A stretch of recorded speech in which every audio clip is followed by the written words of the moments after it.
할렐루야. 오늘도 말씀과 함께하는 하루로 주님 앞에 나아가시는 모든 성도님들에게 하나님의 크신 은혜가 함께 하시기를 소망합니다. 오늘 갈라디아서 2장 16절부터 21절까지 말씀 통해서 함께 은혜를 나누도록 하겠습니다. 제가 성경 말씀 봉독하겠습니다. 사람이 의롭게 되는 것은 율법의 행위로 말미암음이 아니요 오직 예수 그리스도를 믿음으로 말미암는 줄 알므로 우리도 그리스도 예수를 믿나니 이는 우리가 율법의 행위로서가 아니고 그리스도를 믿음으로써 의롭다함을 얻으려 함이라.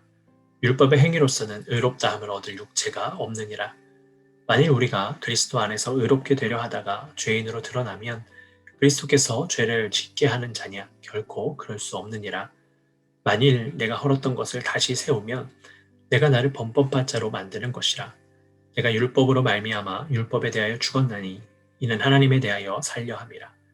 내가 그리스도와 함께 십자가에 못 박혔나니 그런즉 이제는 내가 사는 것이 아니요 오직 내 안에 그리스도께서 사시는 것이라. 이제 내가 육체 가운데 사는 것은 나를 사랑하사 나를 위하여 자기 자신을 버리신 하나님의 아들을 믿는 믿음 안에서 사는 것이라. 내가 하나님의 은혜를 패하지 아니하노니 만일 의롭게 되는 것이 율법으로 말미암으면 그리스도께서 헛되이 죽으셨느니라. 아멘. 여러분, 우리가 지켜야 할 것들이 참 많이 있습니다. 그런데 우리가 지켜야 하는 그 법들을 따라서 살아간다고 할 때에 그것이 우리를 의롭게 할 수 있다라고 말할 수 있을까요?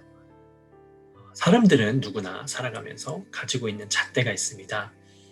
그리고 그 잣대대로 살아가야 잘 살아가는 것이라 평가받고 혹은 또 평가하기도 합니다. 그 잣대는 성경으로 말하면 율법이라고 말할 수 있을 것입니다. 특별히 유대인들은 이 율법이 잣대가 되어서 율법을 잘 지키면 믿음이 좋은 사람, 또 율법을 잘 지키지 못하면 믿음이 없는 사람이라고 평가하고는 했습니다. 그런데 사도 바울은 이 율법은 우리를 의롭게 할 수 없다라고 고백합니다.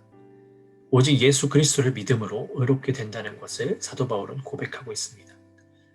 우리는 흔히 이 말씀을 묵상하면서 행위로는 의롭게 될 수 없다는 것을 생각합니다. 그러면서 오직 믿음을 강조합니다.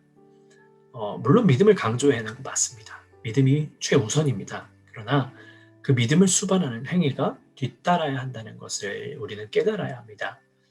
사도 바울이 고백하고 있는 것은 율법입니다. 행위를 이야기하지 않았습니다.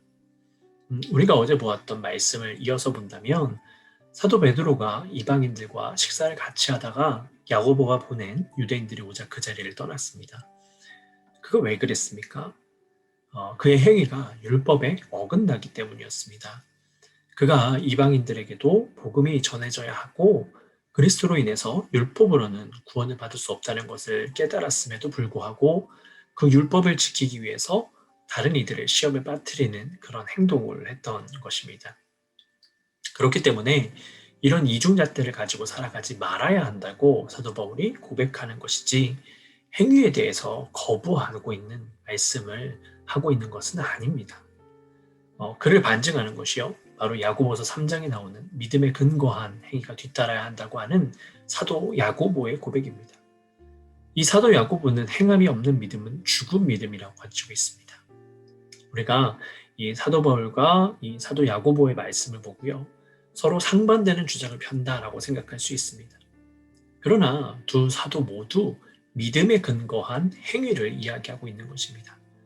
사도 바울도 율법만으로 구원에 이룰 수 없음을 말씀하고 있는 겁니다.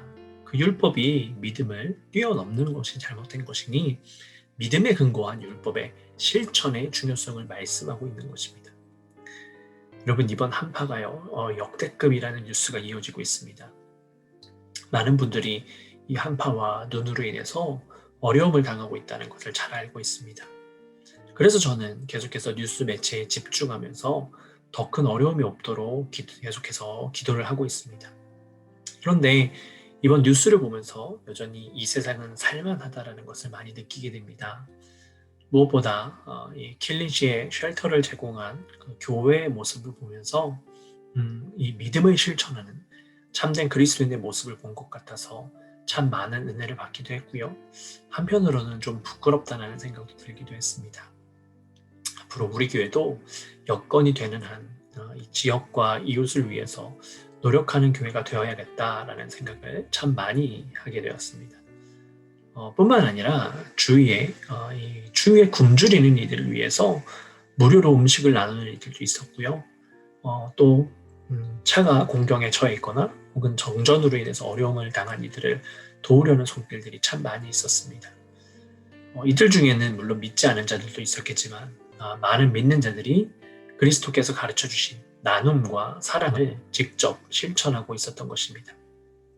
그들의 이런 행실은 의롭다 칭함을 받을 만한 그런 행실입니다. 이런 믿음에 근거한 또 그리스도의 사랑에 근거한 실천이야말로 의롭다함을 얻을 수 있는 것입니다. 이런 믿음에 근거한 행실이 우리의 삶에도 있어야 할 줄로 믿습니다. 사도 바울은 그리스도께서 십자가에 못 박혀 죽으심으로 말미암아 자신 안에 살아계시며 그로 인해 자신이 믿음으로 살고 있다라고 고백합니다. 그 은혜가 귀하기 때문에 율법을 뛰어넘을 수 있다라고 고백하고 있습니다. 종종 그리스도인들이 자신을 드러내기 위해서 신앙을 이용합니다. 자신의 사업과 명예를 위해서 교회에 나오는 이들도 종종 보게 됩니다.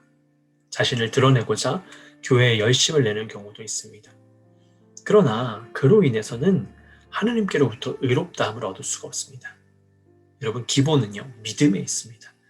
기본은 그리스도를 높이는 데 있습니다. 어려울 때에 손을 내미는 것, 어쩌면 그로 인해 그들이 높아지는 일이 생길 수 있습니다.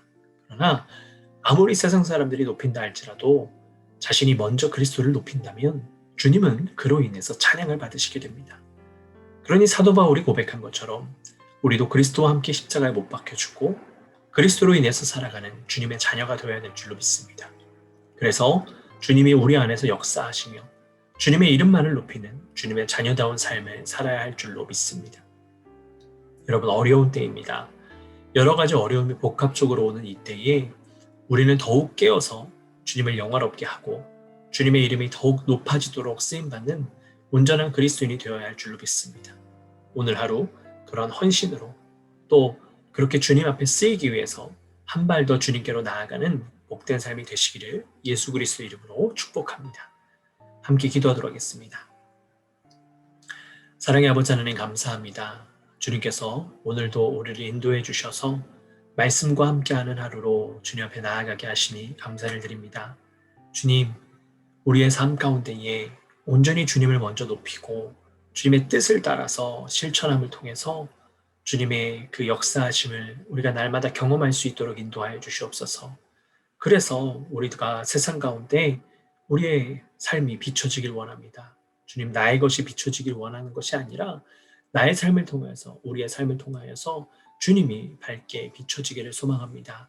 주님, 역사하여 주셔서 우리가 그렇게 쓰임받게 하여 주시고 우리의 모습은 가리워지고 온전히 주님만이 드러나는 복된 삶이 될 수 있도록 주님 축복하시고 인도하여 주시옵소서.